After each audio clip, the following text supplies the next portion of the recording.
I see you. Do you want to play hide and seek?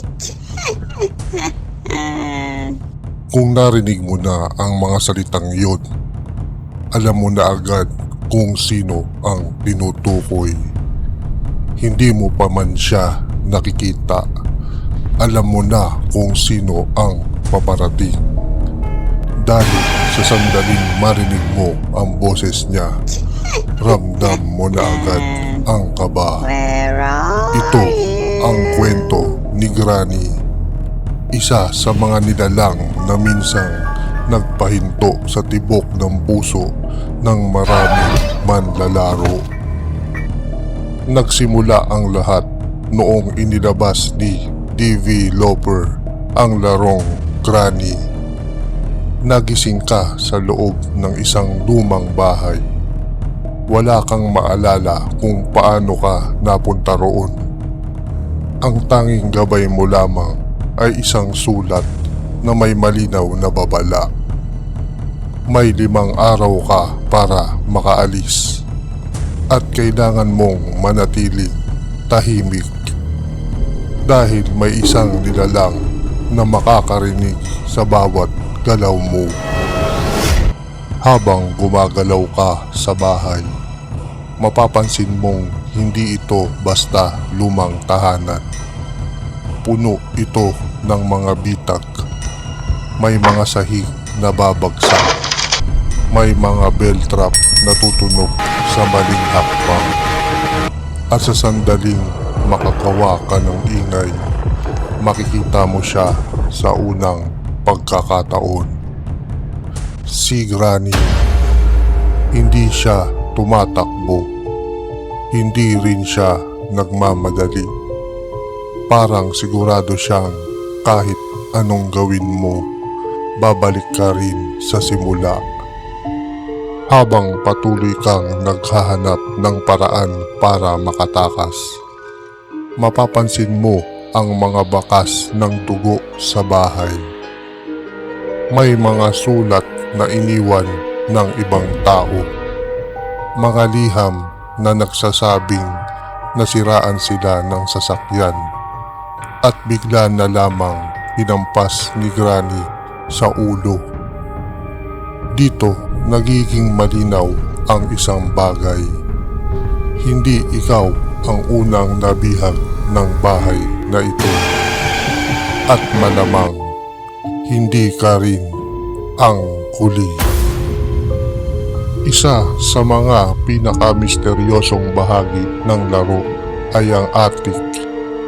Kapag kinuha mo ang teddy bear at inilagay ito sa crib, may isang nilalang nalilitaw.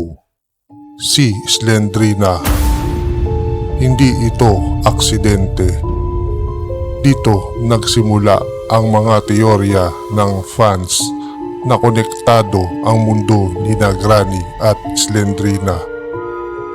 Ayon sa pinakapopular na teorya, si Slendrina ay apo ni Granny. Ang babaeng nakakadena sa likod ng bookshelf ay anak ni Granny at siya rin ang ina ni Slendrina. Ngunit bakit siya nakakadena? Sinasabi ng teorya na minsan iniwan kay Granny ang sanggol ni Slendrina dahil sa walang tigil na pag-iyak. Nawala si Granny sa katinuan at napaslang ang sariling apo. Nang matuklasan ito ni Slendrina at Angeline, pinili ni Granny na ikadena ang sariling anak at itago ito sa likod ng bookshelf hanggang sa tuluyan itong mamatay. Ang mga sumunod na pangyayari ay puro trahedya. Si Slendrina, dahil sa matinding lungkot, ay nagpakamatay. Si Granny naman, dala ng bigat sa loob at galit, ay tuluyang nabaliw at namatay sa mismong bahay na iyon. Mula noon, pinaniniwalaang ang kanilang mga kaluluwa ay hindi na matahimik. Tinatawag ito ng ilan bilang tormented souls. Mga kaluluwang naiwan dahil sa kasalanan at hindi pa natapos na paghihiganti. Sa Granny Chapter 2, napunta ka sa bahay ni Grandpa, ang asawa ni Granny. Muli, may 5 araw ka para makatakas. Ngunit mas delikado na ngayon. Si Granny ay may matalas na pandinig. Si Grandpa naman ay veterano ng digmaan. May baril at handang pumatay.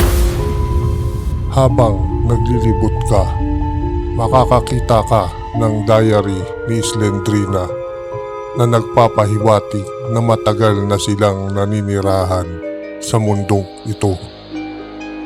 May mga pahinang nagsasabing tila nilason ang kanilang pagkain.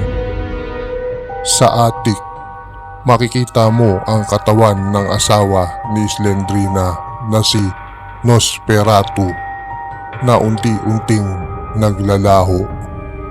Sa nursery naman, may batang halimaw na pinaniniwalaang anak ni Slendrina.